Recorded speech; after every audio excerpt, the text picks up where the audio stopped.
श्यावर रामचंद्र की जय, पवन सुत हनुमान की जय। तुलसी कृत रामचरितमानस कथा प्रारंभ। कथा होने से पहले सभी देवताओं की स्तुति कर ली गई है, तो हमको भी चाहिए कि सभी देवताओं का मन में ध्यान करके भक्ति के साथ, प्रेम के साथ कथा का आनंद लें। आइए अब हम राम के प्रिय भक्त हनुमान जी को बुलाते हैं। प्रणवाऊं पवन कुमार, खलवन पावक ज्ञान घन, जासु हृदय आधार, वसाई राम सर चाप धरी। तुलसी कृत रामायण, कथा कहूँ अनुसार रामा, कथा कहूँ अनुसार। आय सुआसन लीजियो, विराजियो पवन कुमार।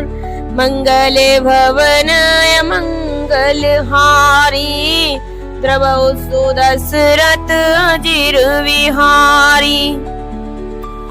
तो कल की कथा में हमने सुना था कि अब रघुपति पद पंकरुआ, हिय धरि पाई प्रसाद, कहूं जुगल मुनिवर्य कर, मिलन सुभग संवाद।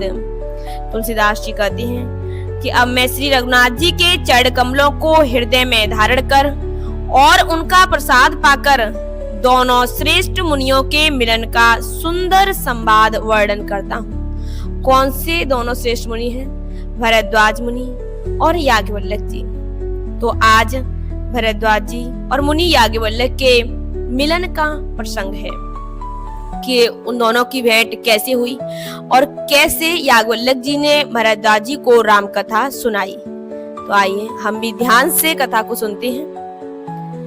भरद्वाज मुनि वसाई प्रयागा, तिनहि राम पद ते अनुरागा। भरद्वाज मुनि प्रयाग में बसते हैं, उनका श्री राम जी के चरणों में अत्यंत प्रेम है। और आगे समझाते हैं। तापस समदम दया निधाना, परमारत पत परम सुजाना।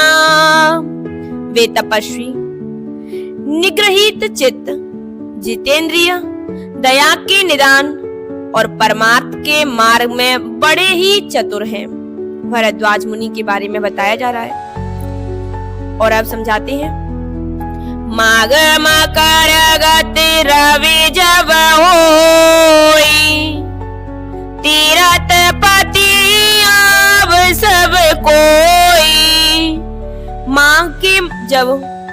माघ के महीने में जब सूर्य मकर राशि में जाते हैं, जिसे मकर संक्रांति कहते हैं, तब सब लोग तीर्थराज प्रयाग को आते हैं और देव दानोज के नर नर श्रेणी, सादर मान जाई सकल त्रिवेणी। देवता, दैत्य, किन्नर और मनुष्यों के समूह सब आदर पूर्वक त्रिवेणी में स्नान करते हैं। पूजाई माधव पद जल जाता, परसी अखय वटोर सई गाता। श्री वेणी माधव जी के चरण कमलों को पूजते हैं और अच्छे वट का स्पर्श कर उनके शरीर पुलकित होते हैं। भरद्वाज आश्रम अति पावन, परम रम्य मुनिवर मन भावन। भरद्वाज जी का आश्रम बहुत ही पवित्र, परम रमणीय और मुनि श्रेष्ठ मुनियों के मन को भाने वाला है भरद्वाज जी का आश्रम। और तहां मुनि ऋषि समाजा, जाए जे मांजन तीर्थ राजा। तीर्थराज प्रयाग में जो स्नान करने जाते हैं उन ऋषि मुनियों का समाज वहां कहां पर भरद्वाज मुनि के आश्रम में जुटता है, इकट्ठा होता है। जो भी माघ के महीने में मकर संक्रांति पर स्नान करने के लिए प्रयागराज में जाते थे वह भरद्वाज जी के आश्रम में जाकर इकट्ठे हो जाते थे और क्या करते थे? मंजाए प्रात समेत ओछा, काई परस पर गुनेगा। और वो सभी ऋषि मुनि सुबह उठकर उत्साह पूर्वक स्नान करते थे और फिर परस्पर भगवान के गुणों की कथाएं कहते थे, सुनते थे, भगवान के भजन गाते, कीर्तन करते थे। और अब दोहा में समझा रहे हैं। ब्रह्म निरूपण धर्म विधि, वर्ण तत्व विभाग। काई भगति भगवंत के, संजुत ज्ञान विराग। संजुत ज्ञान विराग। मंगल भवन मंगल हारी, द्रवौ सुदशरथ अजिर विहारी। तो ब्रह्म का निरूपण, धर्म का विधान और तत्वों के विभाग का वर्णन करते हैं सभी संत मुनि ऋषि सब मिलकर, तथा ज्ञान वैराग्य से युक्त भगवान की भक्ति का कथन करते हैं। और इसी प्रकार से पूरे महीने, पूरा माह का महीना वहां रहते, स्नान करते, प्रभु की कथाएं कहते और उसके बाद सभी ऋषि मुनि अपने अपने आश्रमों को चले जाते थे। वही तुलसीदास जी समझा रहे हैं। यही प्रकार भरे माघ नाई, उन सब निज निज आश्रम जाई। इसी प्रकार माघ के महीने भर स्नान करते हैं और फिर सब अपने अपने आश्रमों को चले जाते हैं। और प्रति संबत अति होए आनंदा, मकर मांझे गवन मुनि वृंदा। हर साल वहाँ इसी तरह बड़ा आनंद होता है। मकर में स्नान करके मुनिगण चले जाते हैं। एक बार क्या हुआ?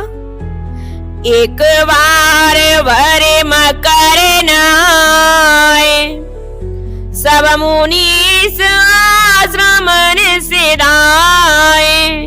एक बार पूरे मकर भर स्नान करके सब मुनीश्वर अपने अपने आश्रमों को लौट गए। लेकिन जाग वाले मुनि परम विवेकी, भरद्वाज राखे पद टेकी। भरद्वाज मुनि के आश्रम में सभी ऋषि मुनि पूरे माघ के महीने रहे, प्रभु की कथाएं कही और फिर एक महीने के बाद सभी अपने अपने आश्रमों को चले गए। लेकिन भरद्वाज मुनि ने क्या किया कि परम ज्ञानी याज्ञवल्क्य मुनि को चढ़ पकड़ के भरद्वाज जी ने रोक लिया और क्या बोले? सादर चरण सरोज पखारे, अति पुनीत आसन बैठारे। तो भरद्वाज मुनि ने क्या किया? आदर पूर्वक याज्ञवल्क्य मुनि के चरण कमलों को धोया और बड़े ही पवित्र आसन पर उन्हें बिठाया और पूजा करी। कर पूजा मुनि सुज सुवखानी,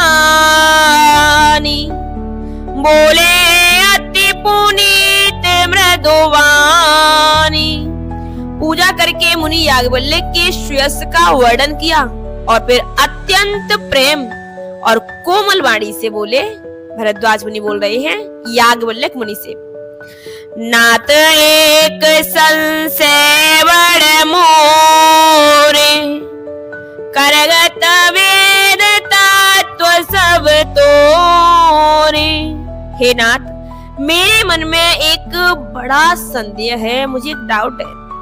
वेदों का तत्व सब आपकी मुट्ठी में है, अर्थात आप ही वेद का तत्व जानने वाले होने के कारण मेरा संदेह दूर करो प्रभु, मेरा संदेह दूर करो। और कहत सो मोए लागत वयला जो न कहूं बढ़ोए अकाजा।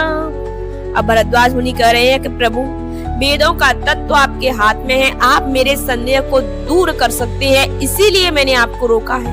हे प्रभु, मुझे बहुत बड़ा संदेह है, आप उस संदेह को दूर करो। लेकिन उस संदेह को कहते हुए मुझे भय और लाज दोनों आ रही है। भय इसलिए कि कहीं आप यह ना समझे कि मेरी परीक्षा ले रहा है, और लाज इसलिए कि आयु बीत गई, अब तक ज्ञान नहीं हुआ।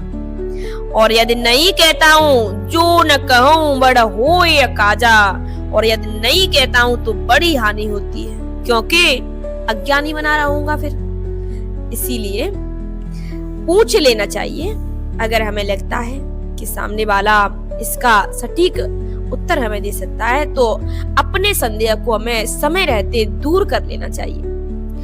और अब दोहे के जरिए तुलसीदास जी समझा रहे हैं, संत कहे असिनीति प्रभु, श्रुति पुराण मुनि गाव,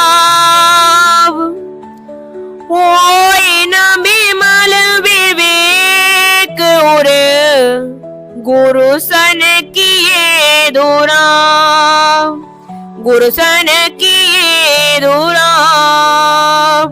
मंगल भवनाय मंगल हारी, द्रवौ सुदशरथ अजिर विहारी। संत कहाई अस नीत प्रभु, श्रुत पुराण मुनि गाव। भरद्वाज मुनि कह रहे हैं याज्ञवल्क्य मुनि से कि हे प्रभु, संत लोग ऐसी नीति कहते हैं और वेद पुराण तथा मुनिजन भी यही बतलाते हैं कि होय न विमल विवेक उर, गुरु सन किए दुराव, कि गुरु के साथ छिपाव करने से हृदय में निर्मल ज्ञान नहीं होता। कहते हैं ना कि गुरु, डॉक्टर और वैद, इन तीनों से कभी कुछ भी नहीं छुपाना चाहिए, इन्हें सच सच बताना चाहिए। और फिर आगे समझाती हैं, अस विचारे प्रगटाओ निज मोह, हरऊ नाथ करे जन पर छो। यही सोचकर मैं अपना अज्ञान प्रकट करता हूँ। हे नाथ, सेवक पर दया करके इस अज्ञान का नाश कीजिए।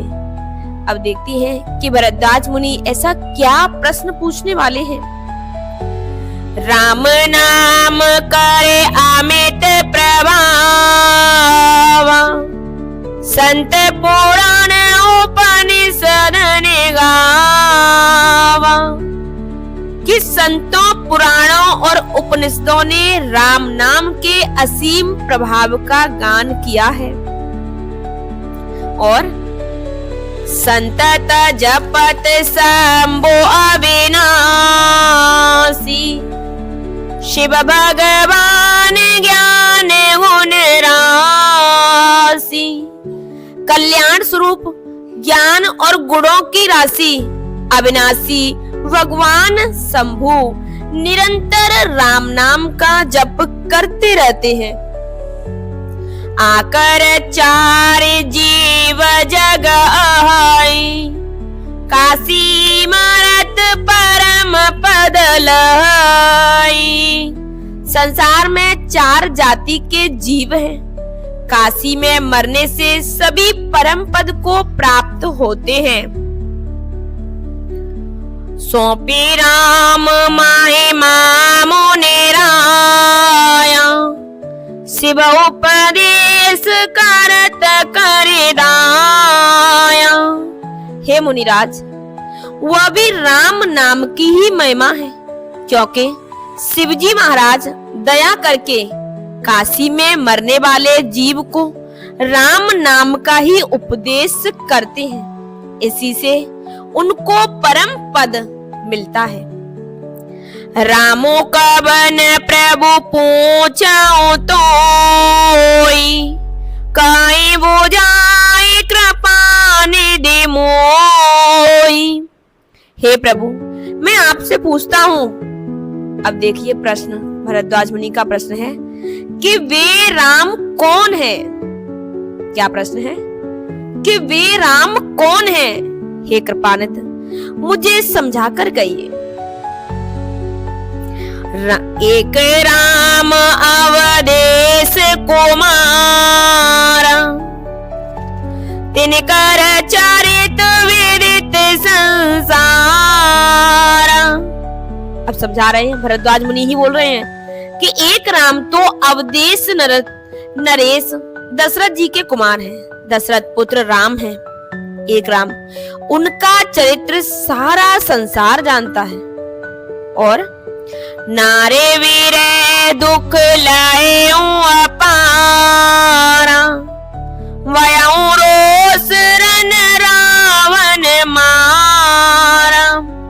तो भरद्वाज मुनि का प्रश्न यहाँ से शुरू हुआ कि वे राम कौन है। एक राम तो दशरथ के पुत्र हैं, उनका चरित्र सारा संसार जानता है और उन्होंने स्त्री के विदेह में अपार दुख उठाया। उस राम ने स्त्री के विरह में अपार दुख उठाया और क्रोध आने पर युद्ध में रावण को मार डाला। और अब दोहा के साथ कथा को विश्राम देती है।